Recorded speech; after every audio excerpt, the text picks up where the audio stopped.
Hello student, अभी पढ़े थे अपन लोग विस्थापन पढ़े थे इसके पहले। अब अपन देखते हैं दूरी। ठीक है, दूरी क्या होता है। ठीक है, तो दूरी क्या होता है, दूरी को बोलते हैं अंग्रेजी में डिस्टेंस। ठीक है, डिस्टेंस या दूरी, इसका परिभाषा देखते हैं। ठीक है, क्या बोलते हैं, दिए गए समय अंतराल में वस्तु के द्वारा तय किए गए पथ की लंबाई को दूरी कहते हैं। ठीक है, कोई समय अंतराल दिया हुआ है और पथ की लंबाई को क्या बोलते हैं, दूरी बोलते हैं। जैसे आप धमतरी में हो, ठीक है, धमतरी में हो आप, और धमतरी से आप अगर रायपुर जा रहे हो, ठीक है, धमतरी से अगर आप रायपुर जा रहे हो तो आप धमतरी से रायपुर गए तो कितना दूरी तय किए। ठीक है, तो उन दोनों बीच के अंतराल को, मतलब धमतरी और रायपुर के बीच की दूरी को, समय अंतराल मतलब होते हैं बीच की दूरी। ठीक है, या समय अंतराल मतलब बीच का समय। ठीक है, तो बीच की दूरी को क्या बोलेंगे, बीच के अपन को क्या बोलेंगे, डिस्टेंस को क्या बोलेंगे, दूरी बोलेंगे। ठीक है, ये होता है दूरी। सपोज आप घर से स्कूल जा रहे हो तो उतने जो उसके जितनी भी लंबाई होगी उसको क्या बोलेंगे, दूरी बोलेंगे। ठीक है, और आप जैसे आप घर से स्कूल जा रहे हो तो घर से स्कूल की जैसे दूरी है 1 किलोमीटर। ठीक है, और वापस भी आ रहे हो, मतलब घर से स्कूल जा रहे हो तो 1 किलोमीटर जा रहे हो, और स्कूल से फिर घर आ रहे हो तो जा भी रहे हो 1 किलोमीटर, आ भी रहे हो 1 किलोमीटर, तो टोटल दूरी कितना हो जाएगा, 2 किलोमीटर होगा। लेकिन विस्थापन क्या हो जाएगा, 0 होगा। कैसे देखते हैं। ठीक है, सपोज ये आपका हाउस है, ठीक है, ये आपका हाउस है जो भी है, और ये आपका स्कूल है।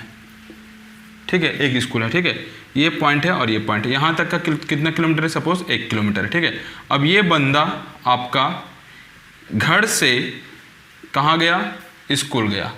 ठीक है, तो घर से स्कूल गया तो कितना दूरी तय किया, 1 किलोमीटर तय किया। ठीक है, 1 किलोमीटर तय किया। ठीक है, अब ये क्या कर रहे हैं, स्कूल से फिर घर आ रहे हैं, तो स्कूल से फिर क्या रहा है, घर आ रहा है, तो फिर क्या गया, 1 किलोमीटर तय किया। तो 1 और 1 कितना हो गया, 2 किलोमीटर। मतलब स्कूल से आना, स्कूल जाना और स्कूल से आना, तो टोटल दूरी कितना हो गया, 2 किलोमीटर। ठीक है, लेकिन अगर इसी को विस्थापन बोलूंगा तो ये घर से निकला स्कूल और स्कूल से फिर घर आ गया, तो विस्थापन क्या हो गया, इसका 0 हो गया। विस्थापन 0 हो गया ना, क्यों, क्योंकि देखो ये घर से निकला स्कूल और स्कूल से फिर क्या आ गया, घर आ गया, तो इसका विस्थापन क्या हो जाएगा, 0 हो गया। ठीक है, तो दूरी और विस्थापन थोड़ा सा इसको अच्छा से समझ लेना। ओके, अब देखो आपकी दूरी क्या है, यह एक अदिश राशि है और ये सही मात्रा क्या होगा, मीटर होगा।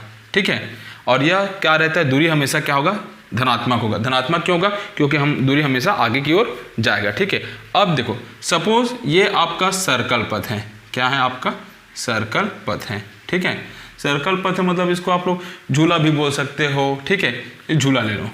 ठीक है, क्या है आपका, झूला। ठीक है, अब एक बंदा कहाँ पे है, पॉइंट ए पे है। एक बंदा आपका कहाँ पे है, पॉइंट ए पे है, तो पॉइंट ए से कहाँ पे आ गया, पॉइंट बी आ गया। ठीक है, पॉइंट ए से पॉइंट बी आ गया। सपोज पॉइंट ए से पॉइंट बी कितना है, 1 किलोमीटर है। कितना है, 1 किलोमीटर है। फिर ये पॉइंट बी से कहाँ तक आया, point C kilometre. Point B से पॉइंट सी तक आया, ये भी क्या है आपका, 1 किलोमीटर है। ठीक है, फिर पॉइंट सी से पॉइंट डी तक आ गया, ये भी क्या है आपका, 1 किलोमीटर। और पॉइंट डी से पॉइंट ए तक आ गया, ये भी क्या है आपका, 1 किलोमीटर। तो यहाँ पे अगर मैं बोलूँगा कोई बंदा जो है पॉइंट ए से पूरे सर्कल में पॉइंट ए तक आने में कितना दूरी तय किया, तो कितना दूरी तय किया, ये 1 किलोमीटर, ये 1 किलोमीटर, ये 1 किलोमीटर, ये 1 किलोमीटर, तो 1 2 3 4। तो मैं ये बोलूँगा एक बंदा ए से पॉइंट ए तक आने पर 4 किलोमीटर की दूरी तय करता है। ठीक है, क्योंकि यहाँ तक की दूरी क्या है, 4 किलोमीटर है। ठीक है, लेकिन यहीं पे मैं बोलूँगा विस्थापन कितना हुआ, यहाँ पे क्या हो गया, विस्थापन कितना हुआ, तो विस्थापन तो इसका 0 होगा ना। क्यों, क्योंकि ये पॉइंट ए से स्टार्ट हुआ और कहाँ पे घूम के आ गया, पॉइंट ए पे ही आ गया, तो पॉइंट ए से पॉइंट ए तक की दूरी कितना हो गया, 0, जबकि दूरी कितना हो जाएगा आपका, 4 किलोमीटर। ठीक है, तो ये हो जाएगा विस्थापन और दूरी। ठीक है, अब देखते हैं विस्थापन और दूरी में अंतर। विस्थापन और दूरी में अंतर आप लोग लिख डालोगे। ठीक है, फिर बता देता हूँ आप लोगों को क्या होता है। देख, विस्थापन क्या होता है, विस्थापन आपका धनात्मक, ऋणात्मक और शून्य हो सकता है, लेकिन दूरी हमेशा क्या होगा, धनात्मक होगा। पहला पॉइंट याद रखना। ठीक है, सेकंड पॉइंट याद रखना, जो विस्थापन जो होता है, ठीक है, वह आपका सदिश राशि है। कौन सी राशि है, सदिश राशि है।